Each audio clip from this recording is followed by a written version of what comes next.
축구장에서 벌꿀 오소리처럼 달려드는 선수. 이런 멘탈을 가진 선수를 유럽에서는 어떻게 만드는지 지금부터 공유하겠습니다.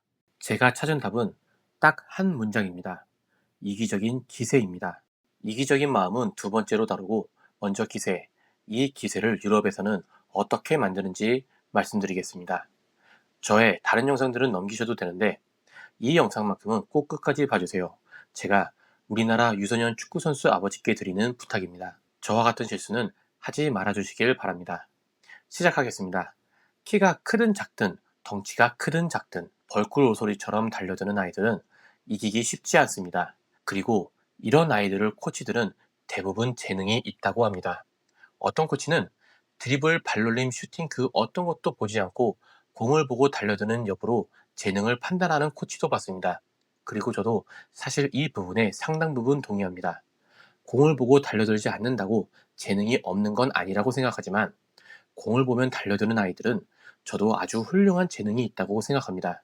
그들은 어찌됐든 더 많은 볼터치를 가져가고 이기적으로 드리블만 하는데도 공격 수비 가리지 않고 모두 기여도가 큽니다. 이 기세 하나만으로 이 나이 때는 팀에서 핵심 선수로 평가받을 만큼 큰 장점이 있습니다. 그만큼 축구에서 기세는 중요합니다. 제가 느끼는 유럽 축구의 멘탈 케어는 첫 번째로 이 기세를 어떻게 가지게 하고 두 번째로 이 기세를 U10까지 최대한 유지시키고 그리고 마지막으로 U10 이후부터는 축구 기본기 훈련으로 방향을 틀어 축구에 정말 매진하는 선수로 만드는 걸 목표로 한다고 생각합니다. 그럼 나이별로 어떻게 이 기세를 만드는지 설명드리겠습니다. 그 시작은 태어나면서부터입니다. 우리나라는 아이를 좋은 유치원과 초등학교로 보내기 위해 7세 고시가 있다고 합니다. 그 시작은 언제부터인가요? 아이가 뱃속에 있을 때부터입니다. 좋은 동화를 들려주고 아름다운 음악으로 태교를 합니다. 다행인지 불행인지 우리 부모님들만 극성인 건 아닙니다. 유럽, 남미 부모들 중 축구에 영혼을 판 부모들이 있습니다. 그들은 아이가 태어날 때 장난감으로 축구공을 줍니다. 그리고 아빠는 수요일과 주말마다 축구 경기를 봅니다. 아이는 뽀로로는 못 봐도 축구 경기는 언제든 함께 볼 수 있습니다. 그러다 걷기 시작하면 잔디밭에서 축구공을 줍니다. 우리가 아이들 자전거 연습시키고 젓가락 연습시킨다고 어린이용 자전거와 젓가락 사고 미술용품 사고 레고를 살 때 이분들은 잔디에서 공 차고 뛰어놀고 자전거 타고 얼음땡하고 놀이터에서 놀면서 놀이식으로 축구 조기 교육을 합니다. 뛰어놀기, 얼음땡, 놀이터에서 놀기만 보면 그냥 평범한 시골 아이가 노는 것 같겠지만 결국 5살 때부터 클럽에 넣던지 아빠와 함께 축구 훈련을 합니다. 그 끝은 결국 축구입니다. 축구에 영혼을 판 아빠들은 새벽 6시부터 일어나 영국 축구를 봅니다. 아이는 일어나자마자 자연스럽게 축구를 볼 수 있는 환경이고 아빠와 함께 축구를 보는 수요일과 주말이 기다려집니다. 아이가 걸을 수 있고 달릴 수 있는 3살, 4살이 되면 아빠는 아이와 함께 축구를 합니다. 축구 훈련은 주로 1대1입니다. 사다리, 콘드리블, 패싱게임, 저글링 당연히 안 하고 그냥 1대1입니다. 그렇게 1대1만 하던 아이는 5살이 되면 본격적으로 축구 클럽을 들어갑니다. 여기에서는 U4, 즉 3살 때부터 들을 수 있는 축구 수업이 있더라고요. 7세 고시는 양반이었습니다. 물론 이 축구 수업에서는 그냥 공을 가지고 노는 돌봄 서비스 수준입니다. 하지만 U6부터는 진짜 축구 클럽에 들어갑니다. 그럼 축구 클럽에서 이 아이는 뭐를 할까요? 몸풀기로 코디네이션과 볼터치를 합니다. 진지함은 없고 그냥 공 차면서 돌아다니는 수준? 돌아다니다가 멈추라고 하면 멈추는 정도입니다. 그리고 1대1입니다. 패스고 뭐고 없습니다. 그럼 아빠와 1대1을 많이 해본 아이들은 그냥 누가 공을 잡든 이 공을 뺏어서 1대1, 1대2, 1대3을 하면서 공 몰고 가서 골을 넣습니다. 그런데 이때가 우리 아이들에게는 기본 신체 능력이 발달되는 골든 에이지입니다. 우리가 기본 신체 능력으로 달리기, 자전거, 얼음땡 정도를 하루에 한두 시간 정도씩 할 때 이 아이들은 클럽에서 이제 공을 처음 차본 아이들을 상대로 기가 막힌 드리블을 보여주며 1대1, 1대2, 1대3을 합니다. 축구가 얼마나 재미있을까요? 그들은 축구공을 가지고는 무엇이든 할 수 있다는 긍정적인 멘탈리티를 가지고 축구를 시작합니다. 친구들과 관계가 안 좋아도 쉬는 시간에 축구하면서 스트레스를 풀고 관계를 회복합니다. 이게 축구가 삶이 되는 그들의 모습입니다. 유럽 축구에서는 그래서 이 나이 때 공을 가지고 노는 훈련을 많이 시키라고 권장합니다. 절대 콘 드리블 이야기는 하지 않고 무조건 놀이식으로 이 아이들에게 지루할 새가 없이 즐겁게 축구를 하라고 합니다. 이 6살 메시들에게는 친구들이 살아있는 콘입니다. 경기하는 걸 보면 대부분의 아이들이 6살 메시가 공 뺏어서 지나간 후 0.5초 뒤에 헛발질을 합니다. 차이가 많이 납니다. 게다가 유럽 유소년 매뉴얼에서는 패스를 경기 중에 시키지 말라고 권장합니다. 스로이는 당연히 없고 사이드라인에서 킥인이나 골킥도 드리블로 가게 합니다. 이 아이들에게 축구 클럽은 자기의 앞마당이고 학교 축구는 완벽한 기본기 훈련장입니다. 요즘 같은 겨울 40분 게임이 끝나고 나면 이 6살 메시 머리 위에서만 하얗게 김이 나고 머리는 땀으로 젖어 있습니다. 아주 신나게 드리블합니다. 코치는 이 기세를 계속 이어갈 수 있도록 마음껏 드리블할 수 있는 환경을 만들어줍니다. 그리고 U10이 되면 그때서야 지루할 수 있는 기술 반복 연습을 하는데 이런 아이들은 이미 반복 연습이 지루하지 않을 만큼 축구에 빠져 있습니다. 유럽 축구 유소년 매뉴얼에는 공통적으로 이렇게 나와 있습니다. 8세 이하 혹은 9세 이하 어린아이들은 놀면서 축구를 배워야 한다.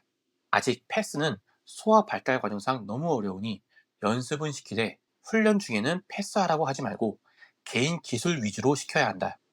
콘 드리블도 재미없으니 놀이식으로 축구를 시켜라. 아이들은 놀아야 한다. 아약스는 U9에게 개인 기술 80%, 팀 훈련 20%를 권장합니다. 아이들을 배려하는 따뜻한 말입니다. 그런데 신기한 건 이 권장사항이 이 6살 메시에게는 정확히 최고의 선수가 되는 로드맵이 됩니다. 그럼 우리나라는 어떨까요? 너무 성실합니다. 축구 잘하고 싶어? 그럼 연습해야 돼. 가자. 라고 하는 아빠의 손에 이끌려 나가 콘을 세워놓고 연습을 시킵니다. 패스 트래핑 연습을 하고 발끝을 들고 트래핑하고 패스도 하라고 합니다. 바른 자세를 가르쳐주고 어렸을 때 볼터치가 잘 훈련된 선수가 나중에 프로를 간다는 그런 말에 이끌려 기본기를 처음부터 좋은 자세로 잘 잡아놔야 한다는 말로 아이를 이끌고 훈련을 합니다. 다른 사람의 이야기가 아니라 저와 제 아들의 이야기입니다. 살아있는 콘을 가지고 드리블을 신나게 하는 것과 콘을 세워놓고 드리블 연습을 하는 것과 어떤 게 더 정신적으로 기술적으로 도움이 될까요? 정답이 있는 기본기 훈련은 부정적인 피드백을 낳고 부정적인 피드백은 아이의 기세를 갉아먹습니다. 소아 발달에서는 자발적이고 긍정적인 상황에서의 학습 능력이 그렇지 않을 때보다 10%에서 50%까지 좋다고 합니다. 그리고 억압적이고 자발적이지 않은 상황, 특히 다그치는 상황에서는 시야가 좁아지고 학습 능력이 현저히 더 줄어듭니다. 제 아들에게 너무 미안합니다. 즐겁게 축구하면서 실력도 더 늘 수 있었는데 그저 미안합니다. 제 영상을 보는 여러분은 그러지 않기를 바라는 마음이 큽니다. 그래서 제 영상 마지막에는 항상 행복 축구하라는 말을 전합니다.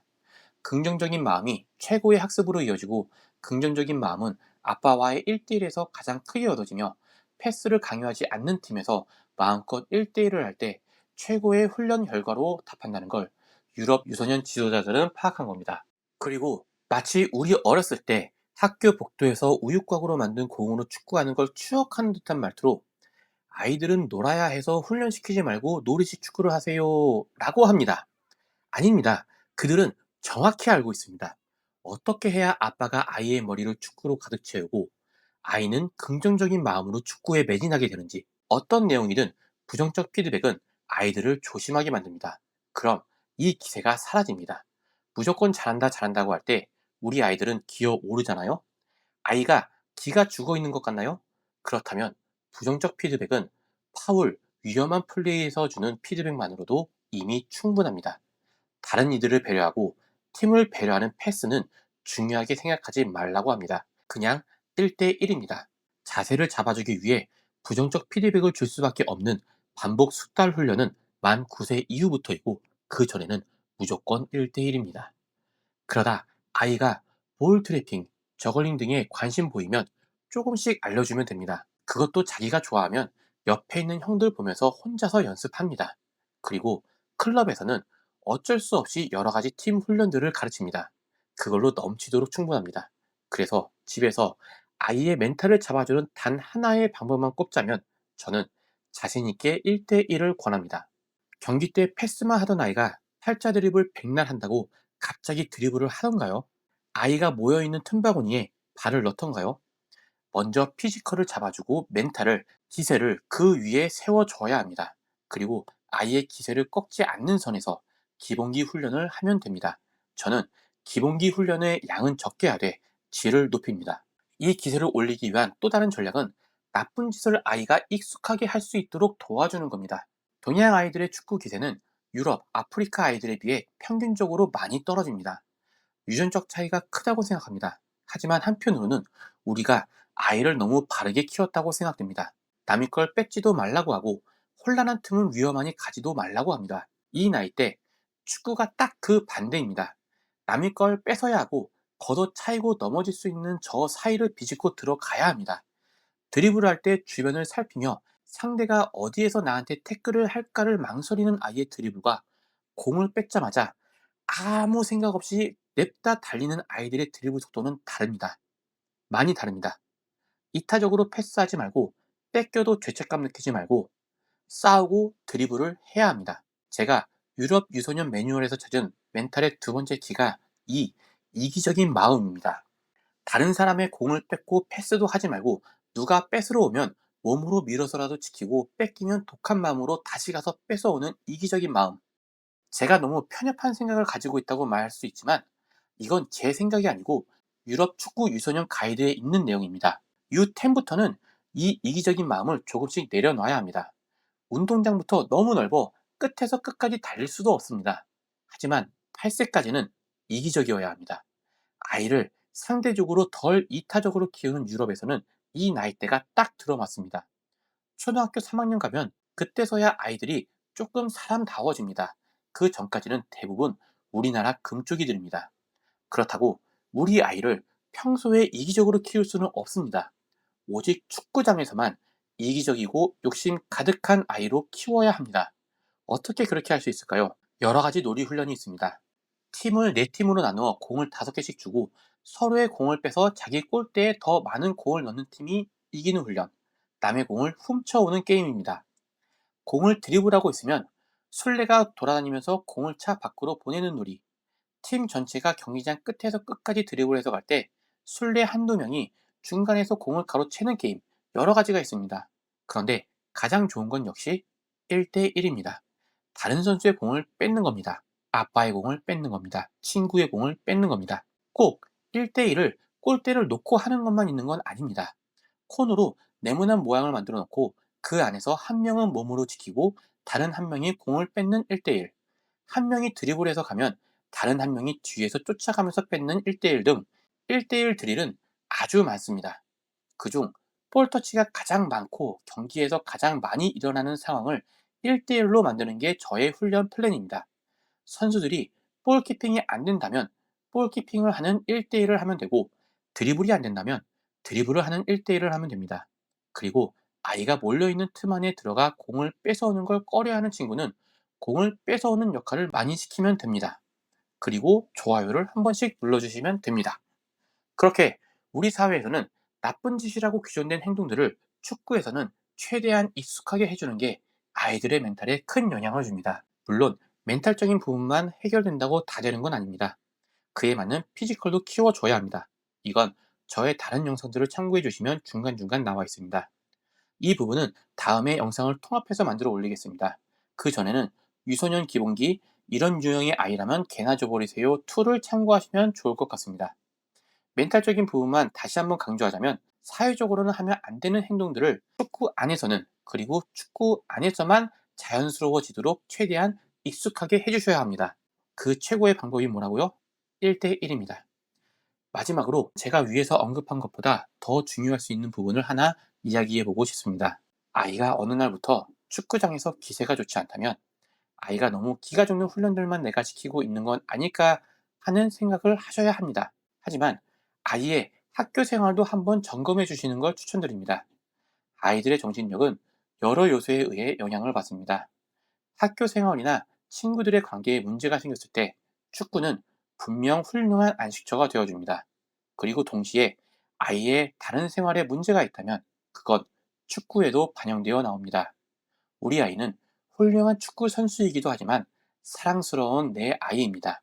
아이가 학교, 가정, 친구들과의 관계에서 스트레스를 받을 때 축구는 고맙게도 우리 아이가 힘들어하고 있다는 신호를 우리에게 보내줍니다. 그 신호를 빨리 받아 더 건강한 아이들을 키우시기를 바랍니다. 초등학교 저학년의 1대1, 아니 멘탈에 대해 알아봤습니다. 도움이 되셨다면 좋아요와 구독을 부탁드립니다. 마지막으로 멘탈적인 부분이 초등 저학년 아이들에게 미치는 영향에 대해 알고 싶다고 질문해 주신 뷰티풀님께 진심으로 감사드립니다. 감사합니다.